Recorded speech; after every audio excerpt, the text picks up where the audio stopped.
Hi, what's up, beautiful people? It's your girl Kaila Shenga. Welcome back to yet another video. Today we'll be cleaning the mail section, and it's also used as a passageway to go to the parking lot. So, and as the title suggests, I'll also be giving you some juice on how I ended up here in Saudi Arabia, Riyadh to be precise. So grab some popcorns and let's get started.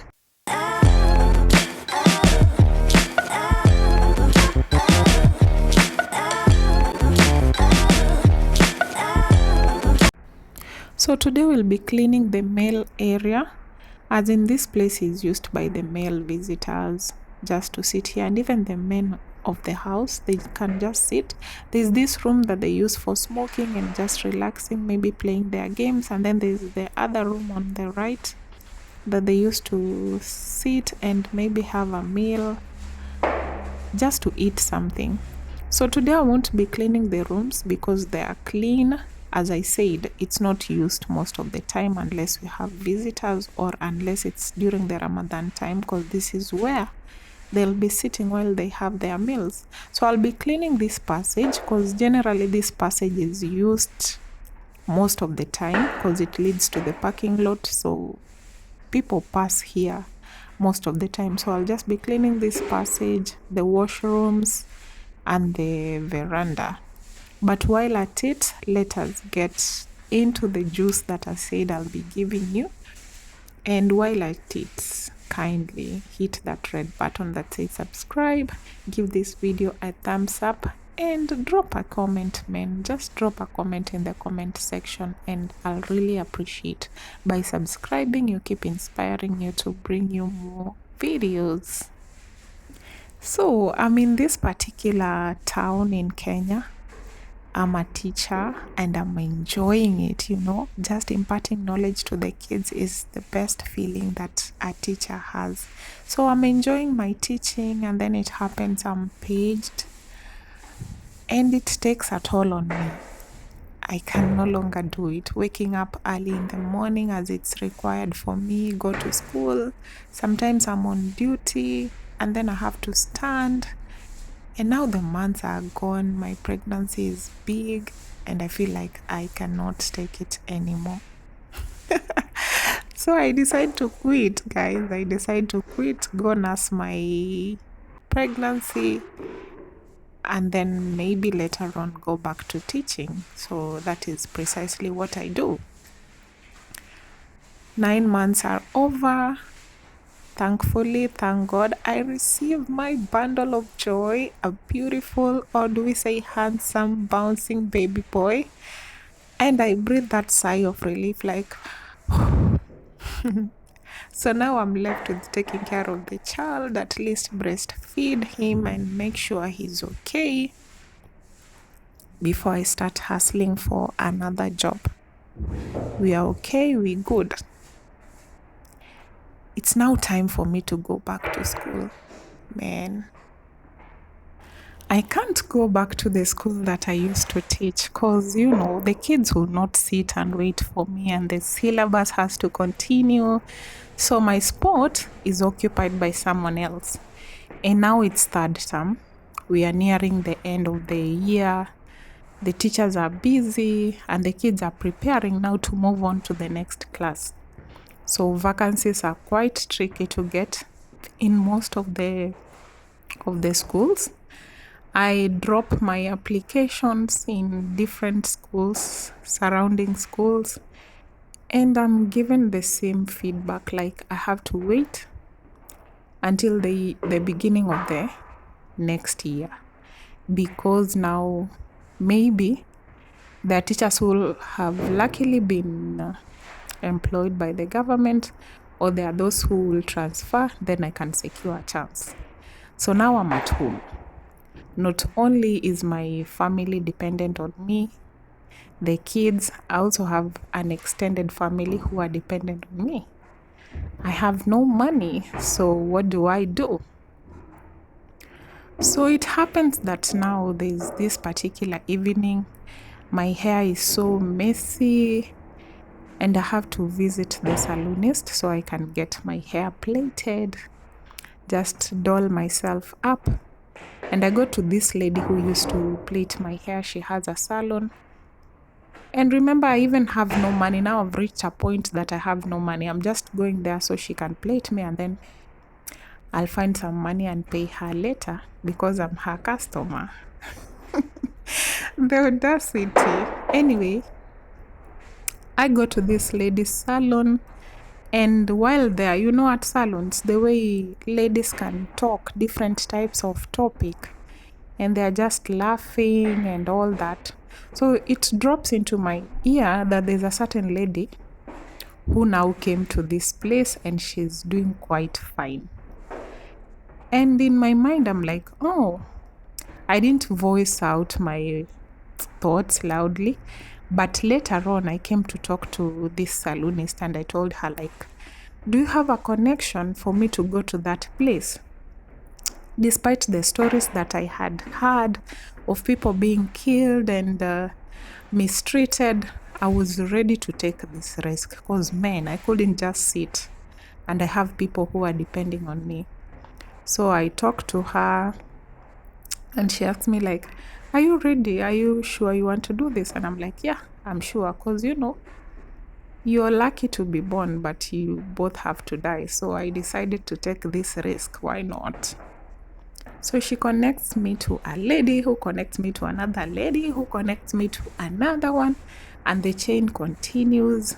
Finally, I reach the agent that is required to make the preparations for me to come to this place. I have no passport, have no nothing, only my ID. So I'm told of the requirements that I need to have. I start applying for my passport, which comes out. And then now there's this training that you have to go before you come to this place, which takes like 2 weeks. So I enter into this training. By now, the training, oh my God, I wish these people could train people on basic Arabic language, because whatever is being trained there doesn't completely apply when you come to this place. So I finish my training and I'm super excited. I have someone understanding by my side who lets me come to work. Yeah, and my mom decides to take care of the baby. And so my process is easier and I'm just excited. I'm not thinking of how people are mistreated and all that stuff. I'm just excited to be boarding a plane for the first time, and it's my first time. So I'm excited to be boarding a plane. So it's finally the D-Day. I board the plane and come to this place. Where? Have you ever traveled for the first time and you are alone to an unknown destination? Or even if there are many of you, you're all doing this for the first time. Like, you don't know where you are going, you don't know what is expected of you. There's no one to guide you, so you have like to ask around. So we are dropped at the airport. Of course, we don't have luggage, just a backpack. I had a backpack on me and we were with 4 other ladies. It's both our first time. And we directly go to queue. Like, who does that? Sometimes I sit back and reflect on that day, and I just feel like slapping myself on the face, like, what the hell? Yeah, so we straight go to the queue. We've not acquired our tickets and we are queuing. So we queue, it's our turn. Where are the tickets? There are no tickets. We have to go back now to the counter, check in and take our tickets and come back and queue again before we are late to pass. Wait at the lounge and it's our time to board. So we board. We are excited. I get the window seat, so I get to see everything that's going on outside, from how the buildings are big to how they turn to tiny bits. if you've traveled for long, this is no longer exciting, but if it's your first time, you really feel excited. Yeah, we enjoyed the food at the plane.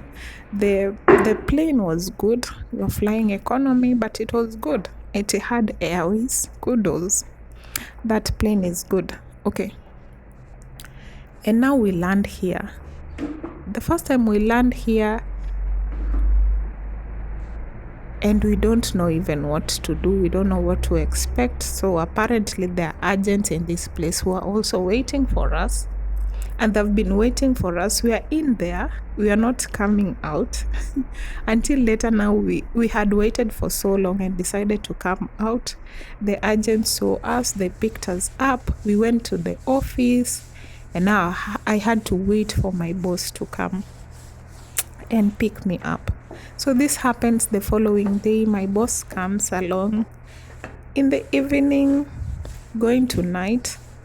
He picks me up, and surprisingly, he doesn't know English. So I speak English, I speak Swahili, I speak my mother tongue, but I know nothing to do with Arabic. English, they call it English here, proves to be a problem to him. And the only words he could say were good, no, mama, baby. So I board his car and he keeps on telling me like, baby good, mama good. So I'm like, how am I going to even communicate with these people? That's a story for another day. I'll be telling you how I coped and managed to live in a house where people did not understand any language that I spoke. So you can imagine the how we used to communicate, how it was hard until this time. So see you in my next video, guys. I love you. If you've been listening to me until this far and you've not yet subscribed, then what are you waiting for? Kindly hit that red button that says subscribe. Give this video a like, man, and drop a comment in the comment section. What was your first experience at the airport, or what was your first experience flying out? Just let me know. Or have you ever traveled to an unknown destination? What were your expectations? What were your worries? What did you do? Yeah, so see you in my next video, guys. I love you so much. Kisses. Mwah, mwah.